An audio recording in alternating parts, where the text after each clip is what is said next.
Please. Let me see what I can find. Cannons first. When I get back, we can look. Together. Okay, big guy.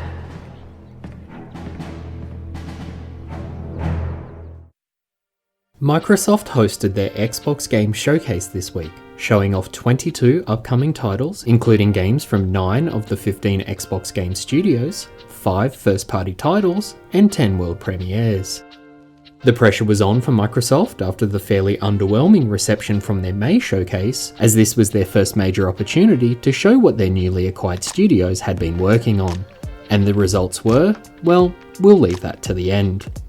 Welcome back to Game Gentlemen. This week we're doing a recap of the Xbox Games Showcase and pointing out 10 things that you need to know.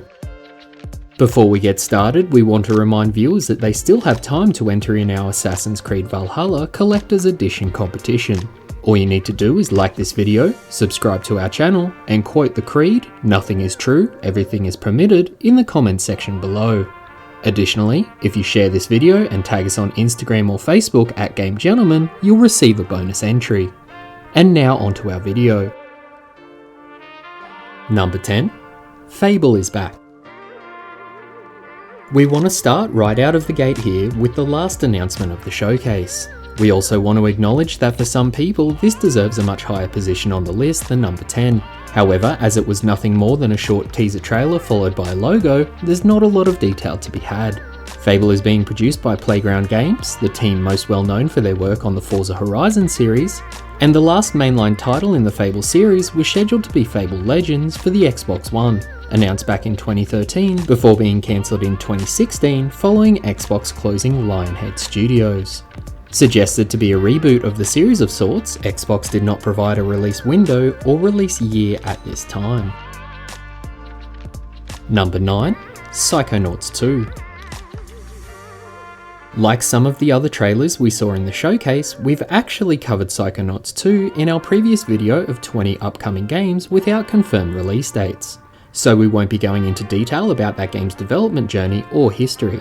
What we wanted to highlight in this entry was the trailer showcasing more gameplay and an unexpected inclusion of Jack Black contributing vocals to a song composed for the game, which, if we're really honest, kind of really slaps. Even though Double Fine is now an Xbox Game Studio, as Psychonauts was crowdfunded and in development prior to its acquisition, Double Fine have confirmed that the title will be releasing to all previously promised platforms, including the PlayStation 4. Although there is no word of a PlayStation 5 optimised version at this time. Number 8. An update from the Xbox team. Throughout the event, we saw segments from various members of the Xbox team, including head of Xbox Phil Spencer, who opened the video after the Halo Infinite trailer, but more on that later. Spencer emphasised Xbox's Game Pass service and made one particular statement about the Xbox being the most consistently powerful next-generation console, which we could not help but feel was a dig at the PlayStation 5's variable clock speeds and other specifications which fall short of the Series X on paper. Head of Xbox Partnerships and Ecosystem, Sarah Bond, announced a partnership with Bungie to bring Destiny 2 to Game Pass, including all of its current content, as well as the upcoming Beyond Light expansion launching November 10th.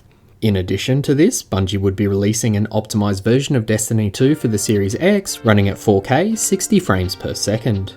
Lead of Xbox Game Studios Matt Booty opened up the independent developer section of the showcase and closed out the video with an announcement that players could expect a lineup of over 100 titles at launch, including optimised upgrades to first-party titles including Forza 4, Gears of War 5, and Sea of Thieves at no extra cost via Microsoft's Smart Delivery platform.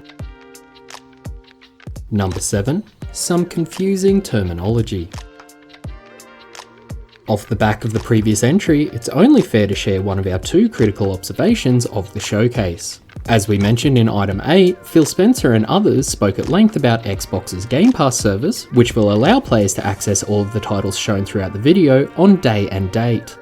What bugged us about this was the fact that they also included the free-to-play games under this umbrella, which by their very classification should not need a service like Game Pass to access. and that throughout several trailers we noticed fine print indicating certain elements, such as Outer Worlds expansion Peril on Gorgon requiring a separate purchase, and Remedy's Crossfire X multiplayer being free to play, while single player campaign not being available on Game Pass. Additionally, we noticed the term console launch exclusive come up on several trailers about halfway through the show with no additional context. At first, we thought this may mean the trailer was for a launch title, but that theory went out the window when there was no launch window on the Stalker 2 trailer. It wasn't until we did a bit of digging after the video to find an article from 2017 which clarifies this term, which was also used by Xbox back in their E3 showcase that same year. Phil Spencer clarified that the term is basically synonymous with timed exclusive. However, unlike a fixed time exclusive arrangement, a title may have already launched on PC, or the period of time before it launches on other consoles is unclear. Number 6. Where's Senua?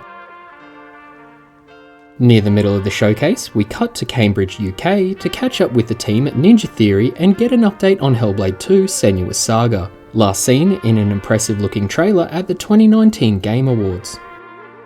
Except, no we don't, no fresh look at cinematics or gameplay, just the announcement that the game is being built in Unreal Engine 5 and that the game is set in Iceland. Ninja Theory have posted a developer diary over on their YouTube page, but that's all we get on Senua's Saga for the time being.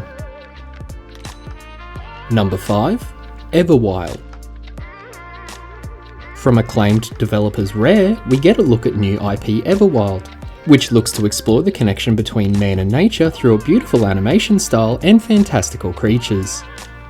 Initial impressions on this game is that it would not be out of place in the universe of Avatar or The Legend of Korra. Not much is known about the story or gameplay at this stage, and no release window has been given, but this will be one to keep an eye on and is bound to look stunning on a 4K HDR screen. Number 4. Obsidian has been busy.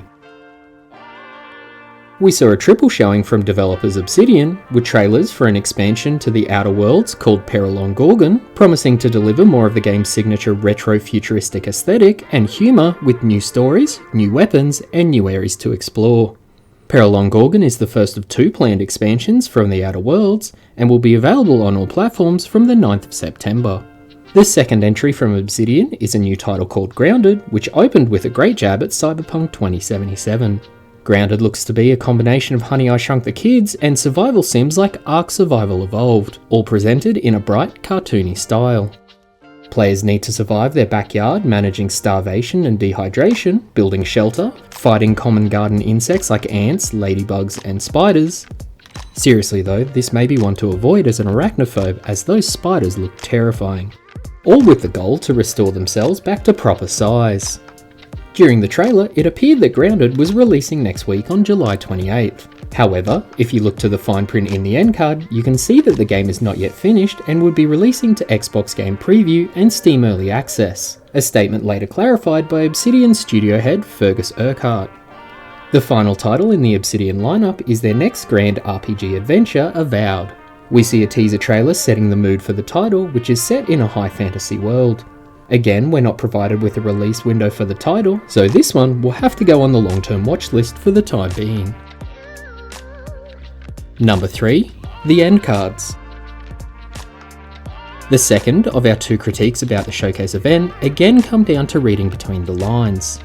Microsoft have long made a big deal about making the Series X a part of their ecosystem, delivering the best games to players regardless of the platform. Even just last week, Phil Spencer reiterated that while the best place to play will be the Series X, players won't be locked out if they do not jump onto the new console straight away, and that Xbox Game Studios titles for the next couple of years will be available to play cross-generation on the Xbox One and Series X. We were already starting to question this statement when reports came out that production of the Xbox One and Xbox One S All Digital Edition were being discontinued, meaning that once stock of these consoles ran out, players would have no choice but to move on to the Series X or the heavily rumoured Lockhart console. But our skepticism was further confirmed in watching the showcase when we noticed that certain end cards had Xbox One conspicuously missing from the console list. In fact, 9 of the 22 titles shown did not include Xbox One on their end cards, which means that either we've sat through nearly half of a presentation of games that we won't see until 2022 or later, or Xbox have been somewhat misleading with their statements. We'll have to wait and see which one of those possibilities is true. Number 2. The Medium. This is our second look at The Medium, the upcoming psychological thriller from developer Bloober Team. Set in an eerie world and reminiscent of the Silent Hills franchise, which is going to be helped along by the fact that Silent Hill composer Akira Yamaoka is working on the score. The Medium puts players in the shoes of protagonist Marianne, a medium who can traverse between our world and the spirit realm.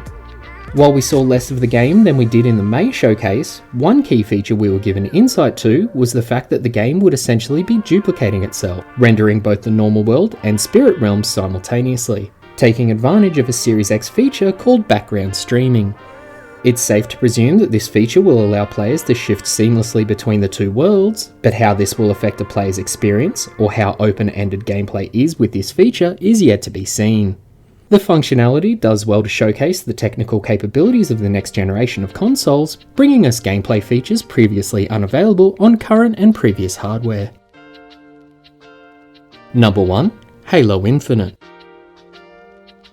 Microsoft actually came out swinging at the very start of this showcase, giving players a cinematic trailer followed by a relatively extensive look at gameplay for Halo Infinite.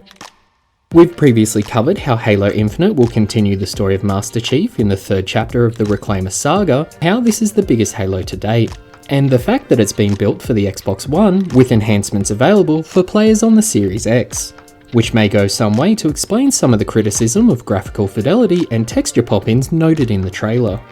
The gameplay demo showcases a lot of familiar weapons, mechanics and enemies, with the addition of a grappling hook mechanic to add another element to combat. In particular, we see objects being drawn into the player, and the player themselves being able to grapple onto enemies and pull themselves in for a melee attack, similar to that of Doom Eternal.